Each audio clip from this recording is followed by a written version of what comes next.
Salah satu channel saya, pendapatannya dari bulan ke bulan menurun drastis. Dan saya tidak menyalahkan siapapun atas kejadian ini, karena ini adalah murni dari kebodohan saya. Yang awalnya per bulan bisa tembus 3,2 juta pada bulan September, dan di bulan-bulan ini pendapatannya turun. Padahal di channel saya yang lain itu pendapatannya stabil dan bahkan cenderung naik. Setelah saya coba teliti, ternyata ada 3 kesalahan fatal yang saya lakukan, yang menyebabkan pendapatan saya bisa sangat turun secara drastis. Nah, di video ini saya akan share kesalahan yang saya lakukan sehingga bisa dijadikan pelajaran oleh teman-teman supaya tidak mengalami hal yang sama. Semua akan saya bahas tuntas setelah yang satu ini. Di video kali ini saya akan share kebodohan-kebodohan saya, kesalahan-kesalahan saya dalam membangun sebuah channel YouTube. Sehingga dari kesalahan tersebut, pendapatan saya makin hari makin menurun. Dan kabar baiknya, saya telah menemukan jawaban atas masalah tersebut. Dan harapan saya, semoga teman-teman tidak melakukan kesalahan seperti yang sudah saya lakukan. Kebodohan saya yang pertama adalah ingin hasil yang instan. Karena menginginkan hasil yang instan, maka saya melakukan cara-cara instan, yang itu sebenarnya dilarang oleh YouTube, seperti sub for sub, kemudian beli views, saling berkunjung antar channel dengan channel orang lain, dengan harapan channel kita bisa tambah rame, dan hal-hal yang tidak disarankan oleh YouTube lainnya. Cara-cara seperti ini memang seolah-olah membuat statistik channel kita itu meningkat dengan pesat, seperti jumlah subscribernya, jumlah like-nya, jumlah komentarnya, itu seolah-olah sangat aktif. Tapi hal ini berdampak pada pendapatan kita, teman-teman. Logikanya begini, ketika ada orang yang mensubscribe channel kita, bukan atas dasar kerelaan, bukan atas dasar kesukaannya dengan video-video kita, maka yang mereka lakukan hanya sebatas pada subscribe dan komentar saja. Padahal yang paling berpengaruh dan berdampak pada pendapatan kita adalah jumlah views dan jumlah jam tonton. Saya bisa katakan begini, channel yang memiliki sedikit subscriber akan tetapi bisa mendapatkan views yang banyak itu jauh-jauh lebih baik daripada channel yang memiliki banyak subscriber tapi hanya mendapatkan segelintir views. Karena sekali lagi, yang diperhitungkan YouTube dalam membayar konten kreator adalah jumlah views-nya, bukan jumlah subscriber-nya. Percayalah teman-teman, seiring dengan banyaknya views yang kita dapatkan, maka subscriber akan meningkat dengan sendirinya. Jadi, saran saya buat teman-teman konten kreator pemula, sebaiknya gunakan cara-cara yang alami dalam membangun sebuah channel.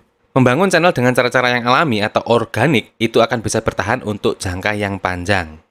Kemudian kebodohan saya yang kedua, yaitu membahas topik yang tidak spesifik alias campur-campur. Para YouTuber menyebutnya sebagai konten gaduh-gaduh, yaitu channel dengan bermacam-macam topik. Channel dengan bermacam-macam topik itu akan membuat bingung subscriber, dan dampak terburuknya adalah rekomendasi YouTube yang tidak tepat sasaran. Jadi ilustrasinya seperti ini, awal-awal membuat video, saya membuat konten tentang tanaman. Maka YouTube akan mulai merekomendasikan video-video saya ke penonton yang memiliki minat dengan tanaman. Kemudian video-video berikutnya saya membahas tentang gadget. Nah, di sini algoritma YouTube masih perlu waktu untuk beradaptasi dengan topik kita yang baru tersebut. Alhasil, video-video saya tentang gadget itu akan tetap direkomendasikan ke orang-orang yang memiliki minat dengan tanaman.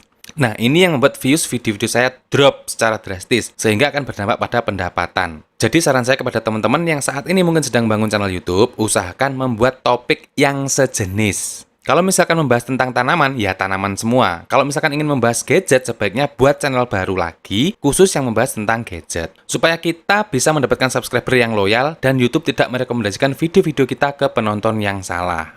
Keuntungan membuat channel dengan satu topik, yaitu apabila ada satu video kita yang meledak views-nya, maka akan berdampak ke video-video yang lain, yang akan kecipratan views juga. Berbeda dengan channel yang topiknya gaduh-gaduh. Jika ada satu video yang meledak, itu kecil kemungkinan akan berdampak ke video-video yang lain.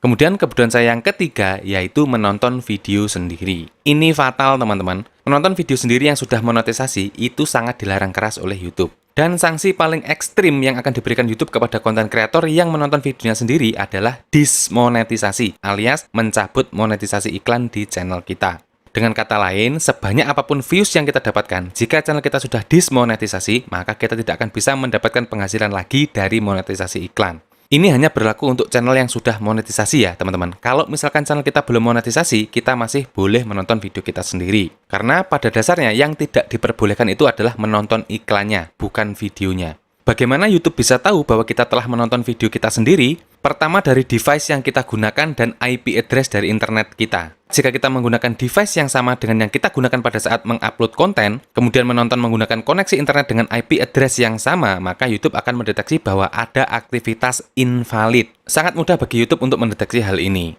Jadi jika teman-teman penasaran dengan iklan yang muncul di video-video kita, teman-teman bisa menggunakan HP dan koneksi internet yang berbeda dengan yang kita gunakan pada saat mengupload video, supaya tidak terdeteksi sebagai aktivitas invalid. Atau jika teman-teman hanya ingin melihat tampilan video setelah dipublish, teman-teman bisa menontonnya melalui YouTube Creator Studio, bukan dari YouTube secara langsung. Karena YouTube telah menyediakan tempat khusus kepada konten kreator yang ingin mereview atau menonton videonya, yaitu melalui YouTube Creator Studio. Sekali lagi, menonton video sendiri yang sudah monetisasi akan menyebabkan channel kita dismonetisasi alias didepak dari program partner YouTube. Itulah 3 kebodohan yang pernah saya lakukan sehingga berdampak pada pendapatan yang menurun secara drastis. Semoga pengalaman saya ini bisa dijadikan pelajaran juga bagi teman-teman yang saat ini sedang membangun channel YouTube. Oke teman-teman, saya kira cukup sekian dulu untuk sharing kali ini. Jika dirasa video ini bermanfaat, mohon untuk dibantu share ke teman-teman kreator yang lain. Jangan lupa subscribe dan nyalakan loncengnya supaya teman-teman tidak ketinggalan informasi dan peluang-peluang terbaru selanjutnya. Terima kasih, semoga videonya bermanfaat dan selamat bekerja dari rumah.